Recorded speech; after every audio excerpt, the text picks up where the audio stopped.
I'm at the world's largest masonry dam and somehow I can't seem to find any tourists here. I guess that's because this place has never been that famous on the tourist circuit. So here I am, all set to take on an exciting new journey to explore the unexplored.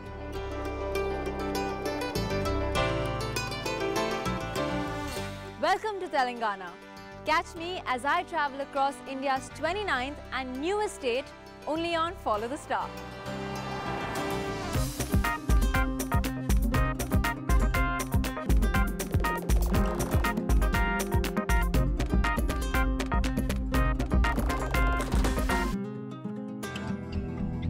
Tanked up and ready for the road, I was excited to steer away from the tourist trail and explore Telangana, India's newly formed state. Setting off from its capital city of Hyderabad, I took my own time to ease into the state's culture by visiting nearby towns like Surendrapuri. The next day, I embarked on a 150-kilometer long journey from Hyderabad to my destination, Nagarjuna Sagar. As for my steed, I decided to go with the brand new Mercedes GLA 200, a compact yet stylish SUV that would help me power through the highways. Now, for travelers looking to explore the state of Telangana, Hyderabad is the best place to start. This metropolitan city that currently serves as a joint capital of Telangana and the neighbouring state of Andhra Pradesh is well connected with good infrastructure. But even if you're not looking to go beyond Hyderabad, the city in itself makes for a good holiday. On one hand, there's the regal charm of Old City, an area that instantly transports you back in time when Hyderabad was ruled by the Nizams. But step away from the domed monuments and you'll find the plush uptown locality of Hyderabad, India's software hub.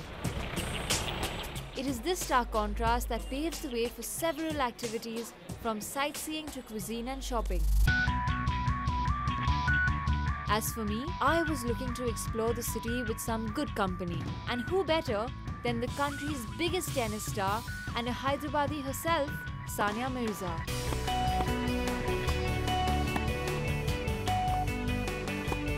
Thanks guys. Hi. Firstly, congratulations on winning the WTA finals. Thank you. As always, you made us all super proud. Thanks. Tell me more about your academy. It looks amazing and is definitely of international standards. When did you set it up? Yeah, that was the plan. I mean, it was a dream for our family to have this academy. I was tired of not having an answer actually to the question of who after you. So I thought there's finally something someone should do about it. So hence the idea of the whole academy. So India has produced a lot of male tennis champions, but you've been the only girl to have come through to be on the global stage. What challenges did you face? How difficult was it? I'm sure it was.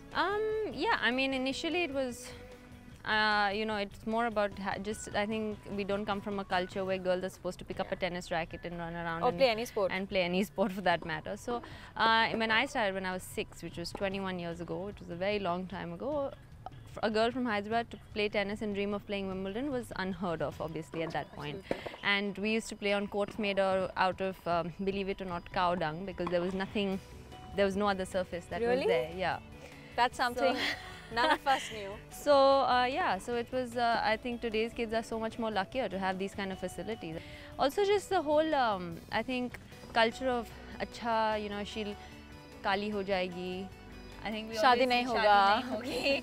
There's those kind of things that always, I think, come in the way. Kind of haunt girls when they choose to do something that is unconventional. And I think it's changed a lot, but we still have a long way to go. How supportive were Leander Paes and Mahesh Bhupati?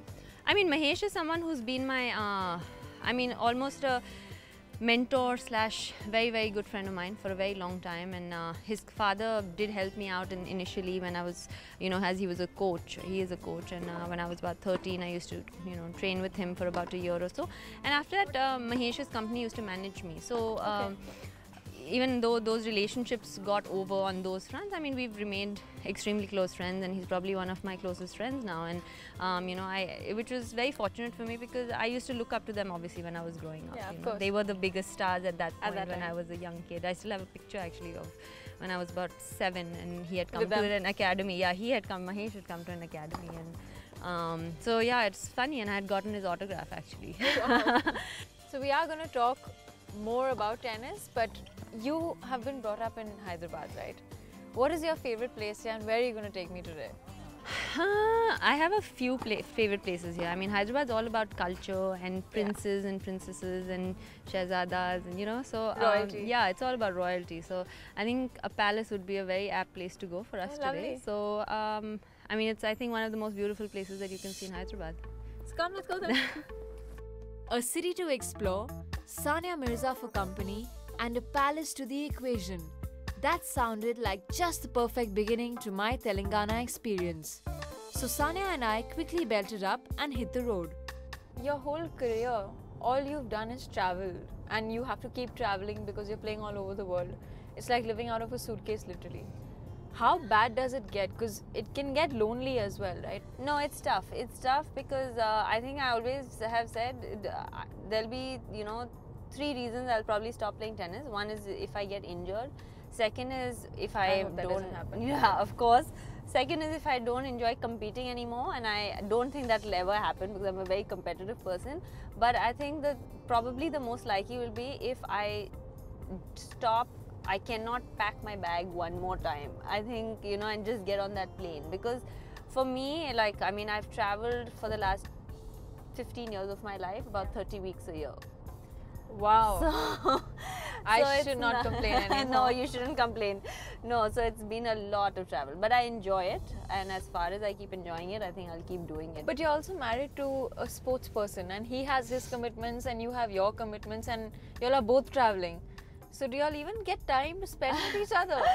Funnily enough, you know, I think in a way it's kind of nice because he understands, you know, and there are some things that you don't need to be explained.